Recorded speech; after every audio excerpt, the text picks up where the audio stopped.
FSN Radio. It's all about what's next. Go to financialsurvivalnetwork.com and sign up for your free weekly newsletter. You'll also get 3 free reports. The Financial Survival Network. It's all about what's next. Welcome. You are listening to the Financial Survival Network. I'm Kerry Lutz. It's June 20th, 2017. Well, if you're like me, you often wonder, what is the best way to build wealth here? How do I plan for my retirement? Who do I turn to? Because Wall Street, you know all about Wall Street if you've listened to the show for any amount of time. And person has come to my attention here. His name is Todd Tresidder, and he's a financial coach. You're an educator at financialmentor.com. Todd, author of 5 books, including How Much Money Do I Need to Retire? And Don't Hire a Financial Coach. I mean, you've done it all, Todd. So we're really thrilled to have you on the show. Thanks, Kerry. Thanks for having me on the show. All right, so it's a big quandary nowadays because I think in the new economy, you'll probably agree, things don't work the way they used to. You could have degrees coming out the wazoo, and if your degrees don't have value to the businesses out there who might hire you, they're worth nothing. What do you do in the new economy to kind of adapt and prosper?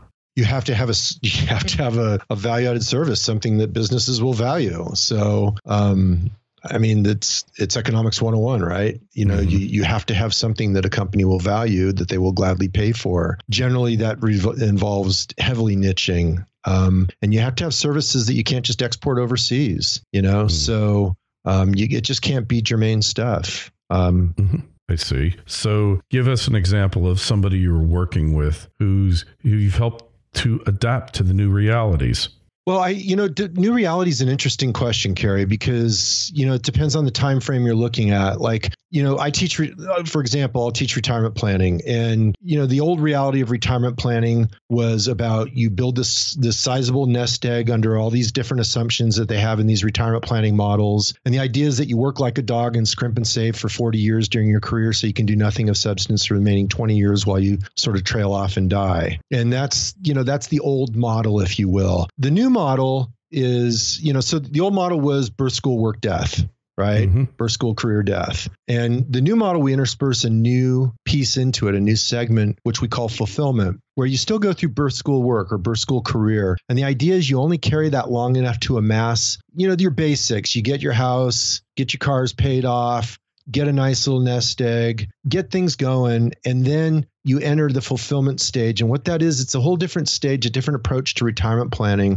where, rather than try to build this massive nest egg that can carry you for 20, 30 years, which is mathematically difficult for most people. And the data shows that very few people have accumulated enough money to be financially independent when they hit retirement age using traditional models. So the alternative is you can do what we call an encore career or a second career, where you focus on your fulfillment in life and do things that matter to you. And you earn a little money, not a lot. You're not trying to build your nest egg. You're just trying to keep the pressure off it and still do what you want to do with your life. So an example I'll give would be, to answer your question, an example I give would be, say you're an accountant and you build this nice big accountancy firm and you've got staff and you've got a following customer base. And the fulfillment side of it would be, maybe you go fishing, you have a passion for fly fishing. And so you go fly fishing, 7 months out of the year, and you work the 5 months out of the year when the tax season's the heaviest. You have no overhead. And so it's pure cash flow, and you're working underneath the wing of other accountant firms that you got familiar with. And you're just taking the offload of the heavy work during the heavy work cycle. So that would be an example of a fulfillment career where you've got, 7, 8, 9 months a year off, and you make just enough to get by. You pay almost no taxes. It just shifts the math around, and it changes the math of the retirement plan equation, because now that small nest egg has decades more to compound and grow, and it has to support you for decades less. And the result is the math is completely transformed. That's really interesting. So we could also look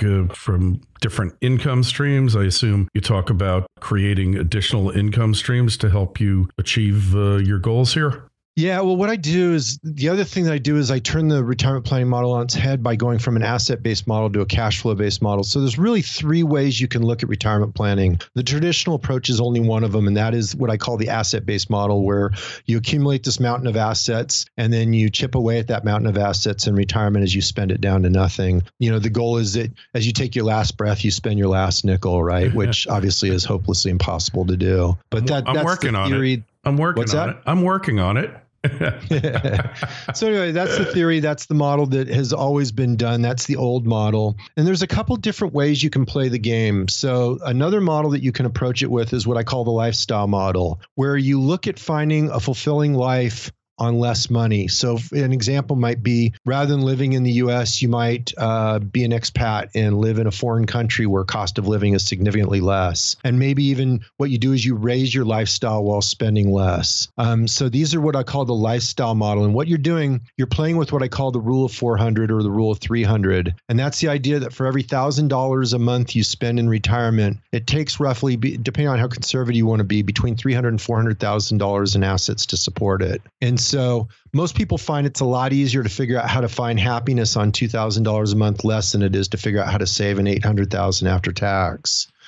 And again, that's just the way the math works. And so I call that the lifestyle approach, where you start adjusting lifestyle and get creative with how you approach your lifestyle in retirement. The other model is what I call the cash flow based model. And so when you think about it, what you need in retirement is cash flow, right? You need your cash, you need the cash flow coming in to exceed your expenses going out. And that's what financial freedom is. And basically retirement is just a euphemism for old age financial independence. And so what you do is you convert your model to a cash flow based model. And this is where, addressing your question where you talked about getting various assets that provide different income streams, rather than worry about all the funky calculations that go into figuring out how much you need to retire and all the assumptions required by it, you simply convert it to a cash flow model where you build and amass assets until the cash flow from those assets exceeds your expenses, at which point you're permanently financially independent.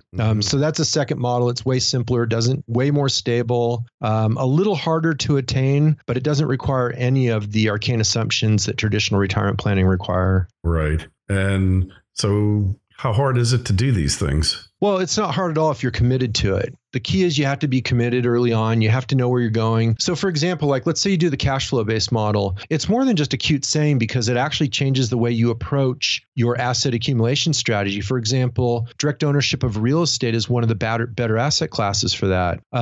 Dividend growth stocks are another very good asset class. That's very different from how most people approach their traditional asset allocation, which is low cost passive index funds. That's more of a standard approach to and well-proven approach for conventional asset allocation models. And so when you approach it from a cash flow standpoint, you focus on very different assets. Another one is business entrepreneurship. You can build your own business and then convert it to a cash flow model as you approach retirement or sell it. Yeah, so this is a lot different than the model Wall Street sells you, which is build wealth, and then when you're ready to retire, start spending it, right? Yeah, well, Wall Street has a vested interest, right? It's no big secret, right? They sell the assets that they're building into their models, right? And so basically the Wall Street model is make as much as you can, save as much as you can, and funnel it all my way so I can invest it for fees.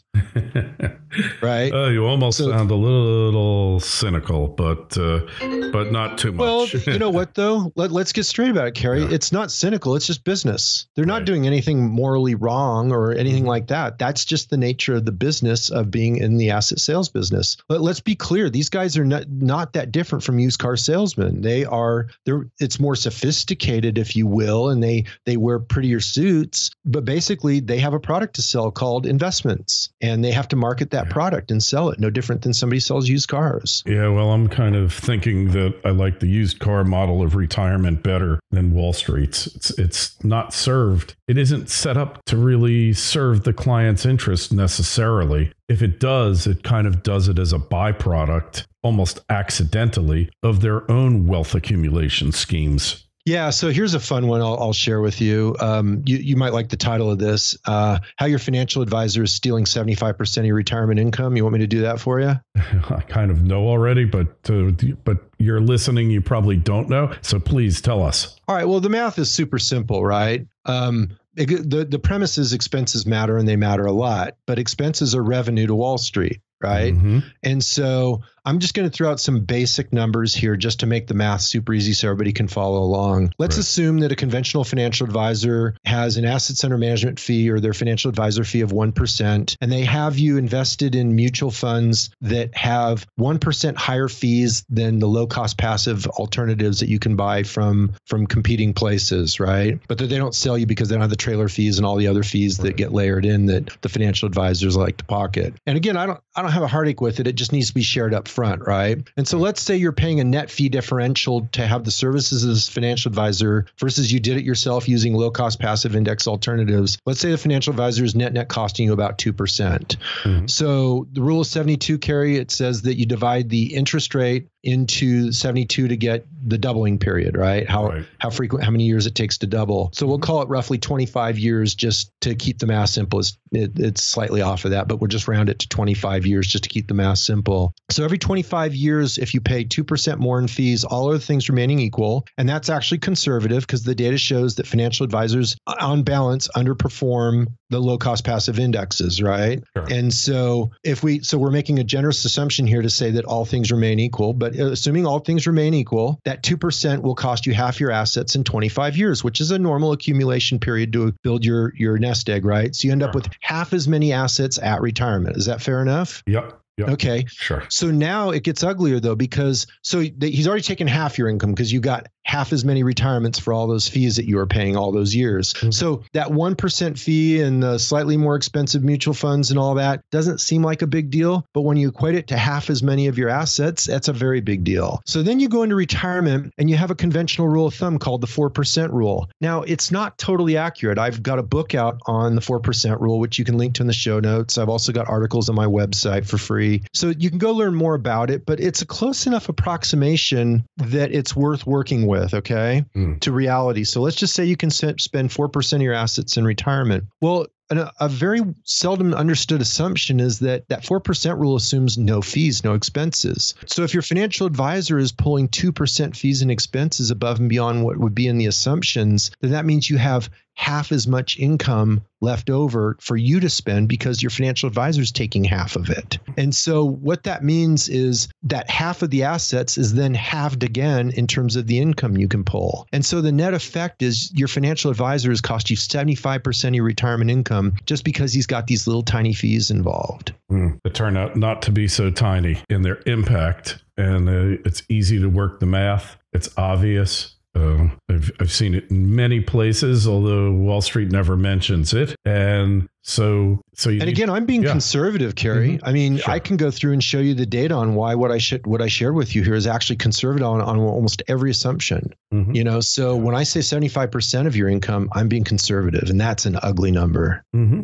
Yep. Yes, it is. Yes, it is. And it makes you wonder who they're really working for, you or themselves, right? Well, business is, they're working. I mean, yes, let's be clear on something, though. There's a lot of really good financial advisors who genuinely care about their clients. This is not to paint the industry profession negatively, right? But we also have to be clear as consumers and be savvy consumers that they have built-in incentives. Yeah. Right. And they make money off of your money, and your job, however, expenses compound, and your job is to keep those expenses low, which is their revenue source. So there's an inherent conflict of interest. And this conflict of interest is not some secret. It's not a conspiracy theory, and it's not new. You go back and look at the data. Every year there's lawsuits settled over these issues. And we're talking some big name firms. I remember, it was probably a decade ago, Merrill Lynch had a massive settlement back when Merrill Lynch existed. These conflicts of interest are well known, they're well documented, and they're in the legal history. So there's not a big secret here. And it's just about being a savvy consumer and understanding the incentives. Yeah. And the incentives really present the conflict of interest, though, too, don't they? Well, obviously, if it can make 75% difference in your retirement income. I can't think of too many people who would hand over 75% of their retirement income for the services of their financial advisor if they really understood the math. Now, with that said, it is possible for a financial advisor to add value in excess of costs. It's rare. Okay. It is rare. The data shows that it's rare, but it is possible, right? Financial advisors make the claim that their services keep their clients from doing stupid things, making emotional decisions. They try to point out the value add. Just don't confuse yourself and believe it's very, very rare that a financial advisor adds value in terms of security selection. Right. And there's reasons why that data is shown. I may be mixing up the numbers, but it's something like 50% of the returns of the S&P 500 since the early 1900s can be accounted for by like 4% of the stocks or something. I'm probably butchering the numbers, but really your only solution is indexing, because there's no possible way you can know which securities will be the top performers. And most of the profits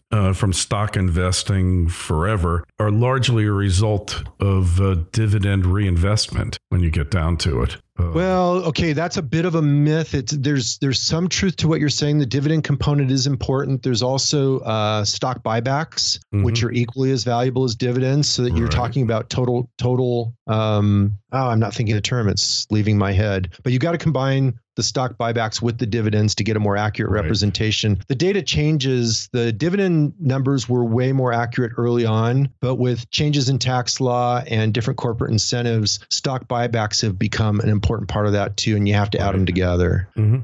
So that's a component as well, but it's not the only piece too. So you just kind of have to be careful on the data. But yeah, dividends are important. I'm not going to argue with you there. Yeah, especially when you reinvest them and all that. So the key is that you're depending upon your goals. That's really going to be a major part of what strategy you take. You mentioned the possibility. Well, absolutely. Yeah. Like I was pointing out about, if you're focused on income, like if you want to be financially independent, the definition's simple, right? Your passive income exceeds your expenses. Well, if you're trying to grow passive income to exceed expenses, you're going to create income producing assets. That's very different from building a traditional passive index asset allocation portfolio, because that's not a high income producing portfolio. Correct. Whereas direct ownership of real estate is. So yeah, your goals matter a lot. You've got to get very clear on what your objective is, what you're investing for, and then build your portfolio accordingly. Yeah, it makes a lot of sense. So the concept of becoming an expat in some country, is there an area of the world that you like best for that? You think? No. Every year it changes. There's different rules. It's very easy to look up best countries for retirees, best places to relocate or for retirees. That stuff's published all the time. It's a very popular search term on the internet. So all the major sites are publishing them yearly. So you can get up-to-date information. I don't really keep up to date on it. I've got kids in school and I lead a normal family life. So it's just not something I focus on, but it's easy to get that information just by Googling it.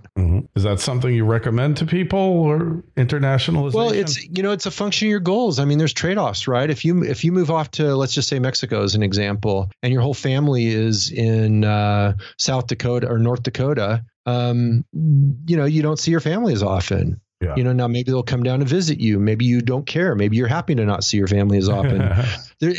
There's a lot of personal choices involved in this. What I teach, Carrie, is that financial choices are really interesting in that they're part art, part science. And so what you want to do is you want to get really clear on the science part, which is the math, right? The science and the math are undeniable. They're truths. Understand the research behind it so you understand the mathematical expectancy of your decisions. Get all that down. But ultimately, once you understand the science and the math behind the decision, it isn't a scientific decision ever, because what happens is you have to layer your values over the top of that and your goals, and that'll ultimately determine where you land on the decision. So I had an interesting conference call earlier today where we were going through some risk management strategies applying financial leverage. And in that conference call, it was interesting because the people that were very early in the wealth accumulation phase, so they were aggressively trying to accumulate wealth, they were very pro financial leverage. And the people that already had financial independence, they were already wealthy, they were not using financial leverage at all. And they were both right. It wasn't anything inherent in financial leverage. They both knew the same research. They both knew the numbers. But what it was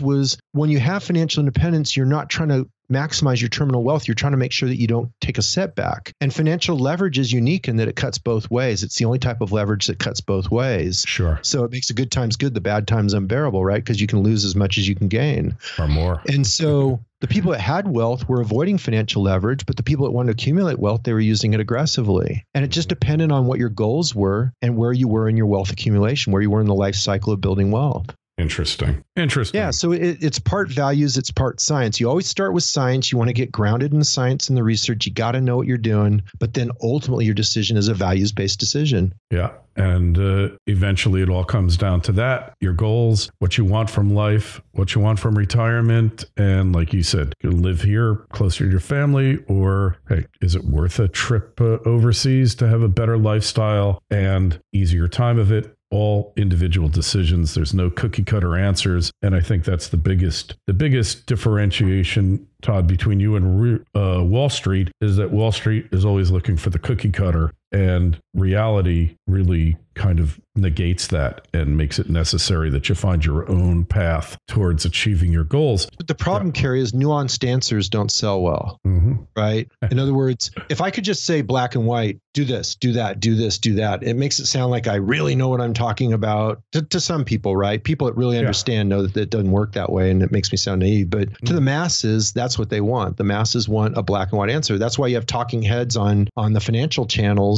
up there telling you to buy X and sell Y, and the market's going to go up and the market's going to go down. Anybody that looks at the data knows that that's pure nonsense and it's a waste of bandwidth, right? It's financial porn. Yeah. And the reason for that is because the studies are conclusive that the forecasting ability is zero. It's negative. Right. And so anybody that bets their money on those talking heads is a fool. But yet there's a huge demand for it because people want to believe that somebody knows, that somebody has the answers. They don't want the nuanced truth. That's the truth. And if you want more truth, Todd, where would we find you on the web? Yeah, on the web, financialmentor.com. So it's two words, but it's all one word as URL, financialmentor.com.